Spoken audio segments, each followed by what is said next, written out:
Hello, ladies and gentlemen, and welcome back to the Friday Ramblings. It's time for another fun blast of pop culture entertainment fun. Woohoo! Party time. And as you've seen from the thumbnail, we are going back to the past, to what is perhaps the most definitive American sitcom in television history. That's right, we are talking about Gilligan's Island. Some sitcoms may have lasted longer, but none has had. The exception, maybe I Love Lucy, and that's definitely something we'll discuss in the future. But it is definitely in the top 5, top 3 even, for cultural immersion. Kitty invasion. And that is what it is all about, what all television wants to be. So let's break down the hard stats of Gilligan's Island and then maybe throw a couple personal thoughts out about why you should know Gilligan's Island and why you should watch it if you have never done so. Gilligan's Island was created by Sherwood Schwartz, one of the true icons of American television, screenwriting, and producing. We will no doubt give him his own full salute later on his own. And starred Bob Denver, Alan Hale Jr., Jim Backus, Natalie Schafer, Tina Louise, Russell Johnson, and Dawn Wells. It ran 98 episodes split over 3 seasons and was first broadcast in September of 1964, concluding in April of 1967. Here's the fun part, though. It's basically never left television since.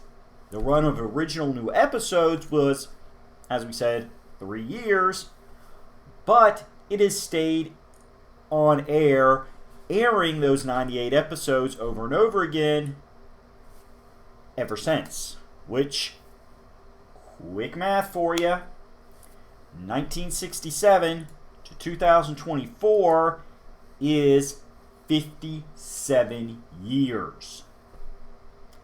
That's even older than I am. That's older than a lot of people. Especially people that watch videos on YouTube. Youth market. But yes, for 57 years, Gilligan's Island has continued to appeal to people of different ages, decades, demographics, however you like your marketing language to go. The original season was filmed in black and white and was later colorized for syndication. However, the second and third seasons, as well as the television film sequels, which we will discuss in time for the end of the video, were originally broadcast in color. That is kind of an important thing to note, in that it is one of those handful of iconic shows that did ride that transition borderline. See, here's the line between black and white and color. It aired originally in both formats. Of course, nowadays, as we said, it's all colorized for repeat viewing, which is fine.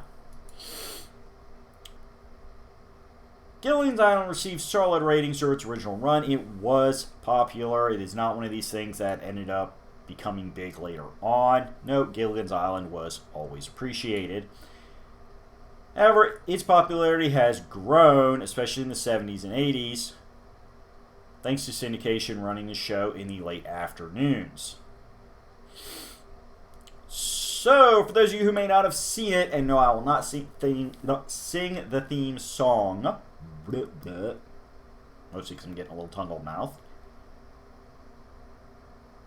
and possibly also to avoid any copyright issues. We're a poor little channel that cannot afford lawyers to defend us. So we try not to get in trouble with copyrights. But yes, instead of singing the theme song, which did a wonderful job encapsulating, we're going to run it down right here. So the SS Minnow had a two-man crew, aka Gilligan and the skipper. This would be Bob Denver and Alan Hale Jr. Took 5 passengers on what was supposed to be a 3-hour tour, departing from Honolulu, and ended up shipwrecked in a storm on an uncharted island somewhere in the Pacific Ocean.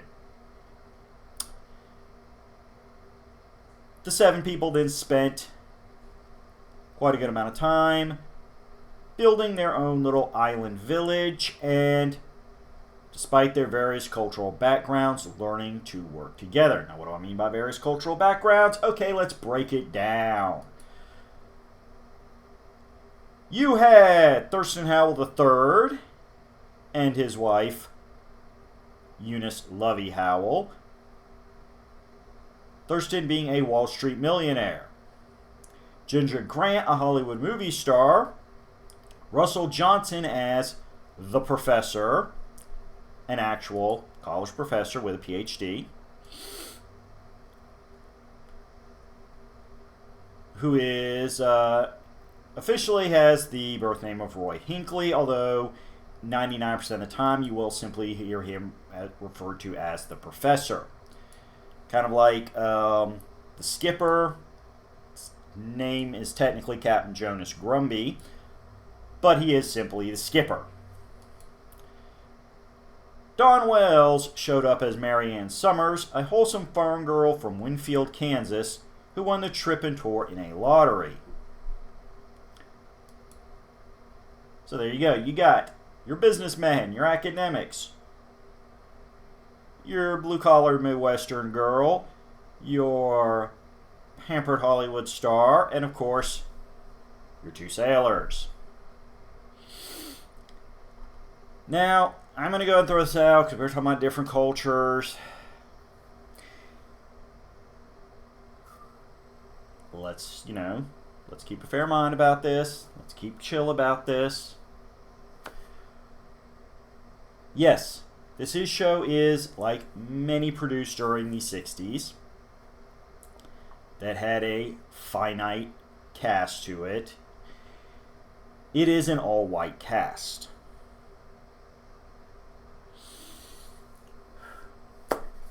Let's not get upset at the show for that.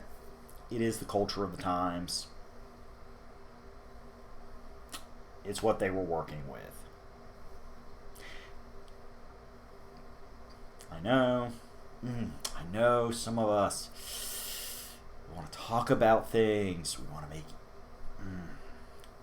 we're chill. This is a positive channel. This is a space of happy energy. We're going to take the show's writing for what it is. We're not going to focus on the cast's physical characteristics and who they may or may not represent. This is, like many sitcoms of the time, remember this is your era of things like Addams Family, The Munsters, Bewitched, I Dream of Jeannie, My Mother the Car, where there was a lot of fantasy element to your sitcoms. So we don't think too much about the fact that, oh, they found supplies to build villages and working radio, and a professor could come up with these chemical concoctions to keep himself busy and drive plots, but they couldn't fix a hole in the side of a boat. We're not focusing on that. Like the old Mystery Science Theater's theme song tells us, it's just a TV show, so sit back and relax. Now, most of the humor derives from the fact that Gilligan is a good-natured but bumbling type, and therefore a lot of episodes revolve around people trying to come up with ways to get off the island, whether it is directly or by contacting help, and Gilligan messing things up. Outside of just the obvious people from different backgrounds bouncing off each other, Sherwood Schwartz himself has said the endearing message of Gilligan's Island that speaks to all generations is that people with different characters and backgrounds being in a situation where they need to learn how to get along and cooperate with each other to survive can be done. And they can even, in fact, get along and become friends. Friendship. Unity. And he's right. That is an important ideal in any decade. So let's keep that in mind. Good morals behind all the silliness. Now, as many shows did, there was a pilot episode that did involve some changes from the show that we know and love.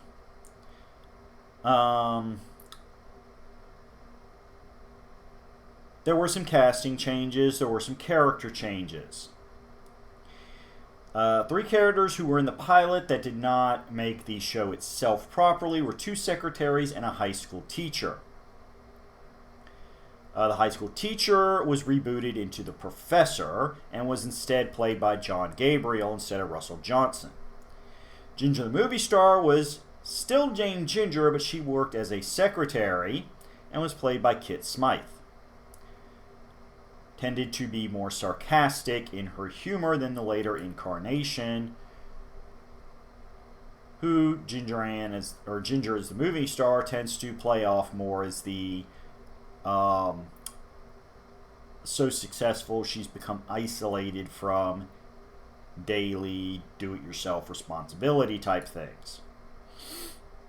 Mary Ann, the Kansas farm girl, was Ginger's co-worker Bunny, played as a cheerful, dumb blonde by Nancy McCarthy.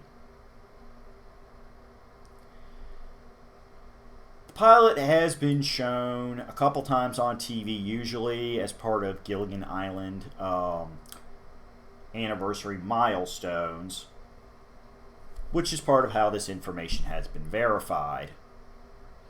The pilot was thankfully not lost to the annals of time, and if you don't understand how easy that is, please go back and check out one of my other vlogs, blah blah blah, which was about how I actually have 2, but one about movies, one about television, and how for a long time it was very easy to lose the master tapes, the original copies, and as such, a lot of stuff doesn't actually technically exist anymore.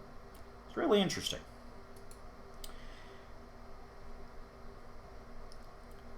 Thus, the first official broadcast episode, instead of the pilot marooned, was 2 on a Raft, and begins with Gilligan and the skipper awakening on the boat, and continues with the characters sitting on the beach listening to a radio news report about their disappearance.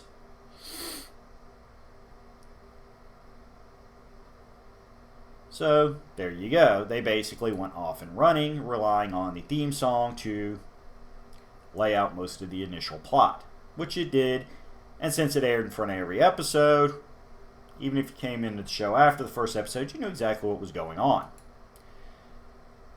The last episode of the show, Gilligan the Goddess, ended just like the rest, with the castaways still stranded on the island, as it was not known at the time what would be the series finale, since due to the strong ratings, a 4th season was expected, but the show was canceled after that episode had been filmed and sent off to go air.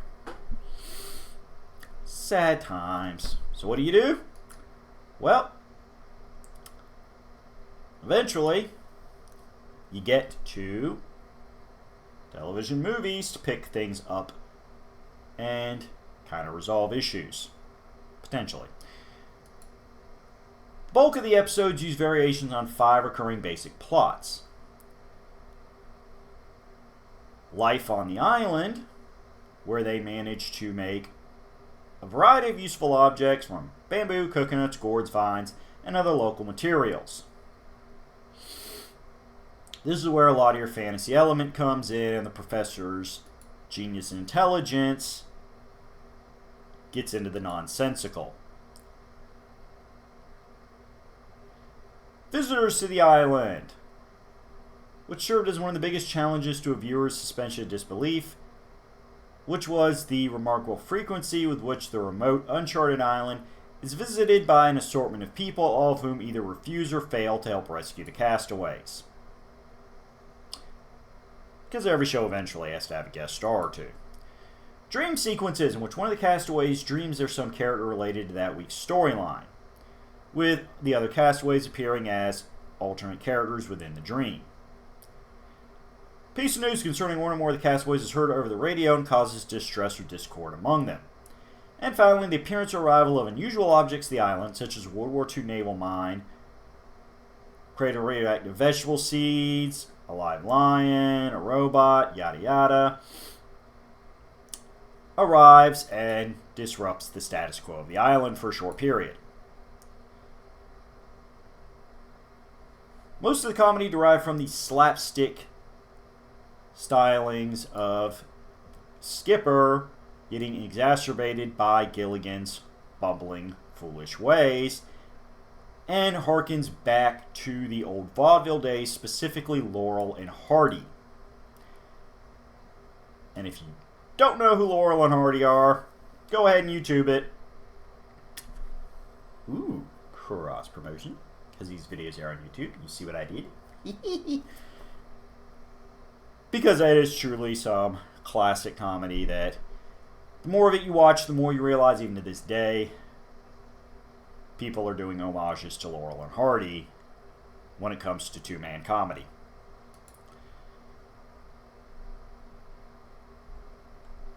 And that is, as I said, basically everything you need to know about Gilligan's Island. Silly, fluff sitcom glory that was bolstered by the wonderful acting of everybody involved. However, as we said, there was things going on in which the show kept going onward. And that would be 3 television film sequels made several years after the cancellation, when the show's reruns were still pulling strong ratings, and it was obvious people wanted more of the SS Minnow cast. First up, in 1978, you have the film Rescue from Gilligan's Island, which the castaways successfully leave the island but have difficulty reintegrating into society after the years. Fate intervenes, and on a reunion cruise after their to celebrate how much time passing after their rescue, they find themselves wrecked on the same island at the end of the film. Tina Louise declined participation because of her disputes with the producers and was replaced by Judith Baldwin. Plot also involves Soviet agents seeking a memory disk from a spy satellite that landed on the island and helped facilitate the protagonist's rescue. A year later, we got the Castaways on Gilligan Island, in which they are rescued once again, and this time the Howells helping demonstrate exactly how they became millionaires to begin with. And I know that doesn't sound impressive now, but remember, we're talking about the late 60s, when most people on Earth would never see $1 million at once. Inflation, you got to adjust for it. But the Howells show off his business acumen by converting the island to a getaway resort with the other 5 castaways as silent partners. Ginger was once again played by Judith Baldwin because Tina Louise still did not want to come back for this. Finally, we got 1981, the Harlem Globetrotters on Gilligan's Island, in which Martin Landau and his then real-life wife, Barbara Bain, play villains trying to take over the island to gain access to a vein of supremium, a valuable but volatile fictional element. This time, Ginger was played by Constance Forslund. One of these days, I'm going to learn how to speak at a proper pace without fumble-tonguing. Or I won't, and y'all can just keep laughing at me. They were thwarted by the timely intervention of the Harlem Globetrotters. Fortunately, there was one more cast change, and that is Jim Backus, who had played Thurston Howell III, was written out of the script due to the actor being in poor health at the time, and thus it was said that Thurston Howell III was tending to Howell Industries back on the mainland, and his role went to his son, Thurston Howell IV, who had been sent to the island to manage the resort, played by David Ruprecht. However, Backus insisted on keeping some level of continuity and made a cameo appearance at the end of the film. Sherwood Schwartz did state as recent as 2008 he would like to see a modern-day movie adaptation of Gilligan's Island. But wait, it's not quite done yet. It's not quite. We got a little bit more. You really want to stretch the limits of the IP and the franchise. In 1974 to 1977, for 24 episodes, Filmation produced an animated remake called The New Adventures of Gilligan, in which the voices are provided by the original cast, except for Ginger and Mary Ann, where they're both voiced by Jane Webb. Due to, again, Tina Louise being done with everything by the time the original show ended, and Don Wells being in the middle of a touring production and unable to do the voice recording. And of course, because Saturday morning cartoons love their animal mascots, Gilligan got a pet, Snubby the monkey. But that wasn't enough. As in a follow-up to The New Adventures of Gilligan, we get Gilligan's Planet due to the advent of animation and the sci-fi genre blending together. This time, the castaways escape from the island by building a spaceship and get shipwrecked on a distant planet. Only 12 episodes aired on CBS between 1982 and 1983. This time, Don Wells did return to voice Mary Ann and did voice Ginger as well. So there you go.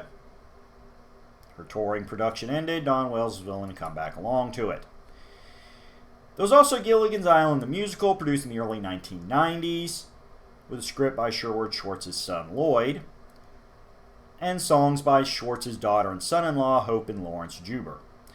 Gilligan's Wake, a 2003 parallel novel, with a title derived from Finnegan's Wake, a famous novel by James Joyce. And of course, in November of 2004, TBS Network launched a reality series titled The Real Gilligan's Island, which placed two groups of people on an island, leaving them to fend for themselves. The idea being that each islander matched a character type established in the original series. Unfortunately, the show was a flop, as people saw it being a desperate attempt for TBS to ride the coattails of Survivor with an unnecessary casting gimmick. They did attempt a second season in 2005. However, they burned through the season in about a month, and TBS announced third season would not be produced. Syndication is handled by Warner Brothers Television,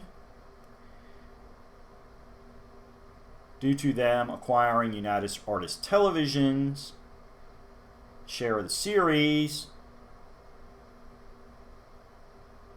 due to it being part of the 1986 MGM library, or pre-1986 MGM library that Turner bought,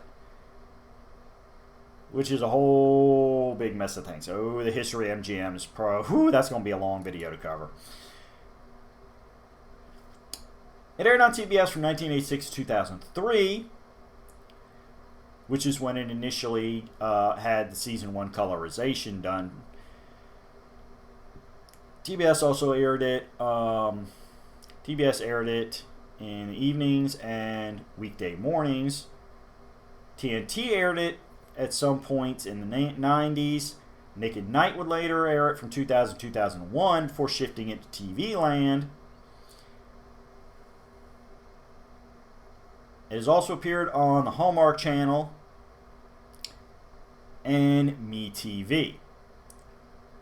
The Warner-Turner conglomerate also handles the 2 Filmation-produced animated sequel series. However, the 3 TV movie sequels are owned by other companies currently. Fortunately, we have home video release, where you can get the complete series collection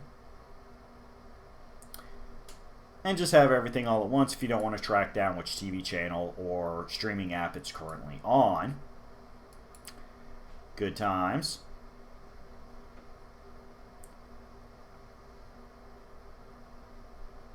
There was also board games, trading cards, officially licensed a mini golf course in South Carolina, NES video game called The Adventures of Gilligan's Island, manufactured by Bandai. Good times all around, as well as many musicians doing homage to Gilligan's Island and especially its iconic theme song.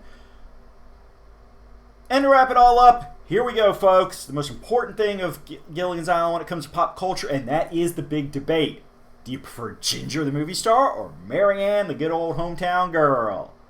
The Ginger or Marianne debate has gone on through the decades and is one of the big divisions between the fandom. The question has inspired commercials, essays, videos, and sermons. By most accounts, the wholesome Marianne, my particular choice, has consistently outpolled the glamorous movie star Ginger by a sizable margin. Bob Denver himself admits he was a Marianne fan. Still, feel free to throw down in the comments on if you prefer Ginger or Marianne, or do you want to be scandalous and go after the older married woman, Mrs. Howell. Lovey-dovey indeed. Lovey Howell, my dear. And, of course, for those of you who prefer the other side of the street, hey, even if it's not as hotly debated in the fandom, you into the Skipper, Gilligan, or maybe the Professor. Hey, I ain't gonna lie, Russell Johnson was a good-looking young man at the time. Had the brains going. I get it. But no matter who your favorite cast member is, fact is, Gilligan's Island may outlast us all. And kind of the funny part is, it's not even Sherwood Schwartz's only major pop culture immersive hit. We'll have to discuss that another week, because we have just about hit the limits of our rambling abilities. That's right, we do like to keep things nice and bite-sized chunk for you. So I'm going to sign off for now, but we will return to discuss more Sherwood. Maybe even some of that convoluted MGM history. And more classic television. Classic movies, video games, comic books, whatever. Feel free to make suggestions. But make sure, if you have not already, you like, subscribe, you hit that notification bell. Because Friday Ramblings are always going to drop on a Friday, but you can never be sure which Friday. So you want to make sure you get your notification. Throw down some comments. And tell all your friends. Because here at the Roulette Productions, we'll discuss entertainment. We may point out its flaws, but we will never spread hate. As I say with all things, we do pay all respect to the hard-working people that created Gilligan's Island and everything else we discuss, because we get it. It's not easy being a creator and can't please all the people all the time. Still, for now, I'm going to let y'all enjoy your weekend. And if you're watching this on a day that's not Friday and is in the middle of the week, here's hoping you get to the weekend. Stay happy, stay healthy, and stay entertained. Bye-bye.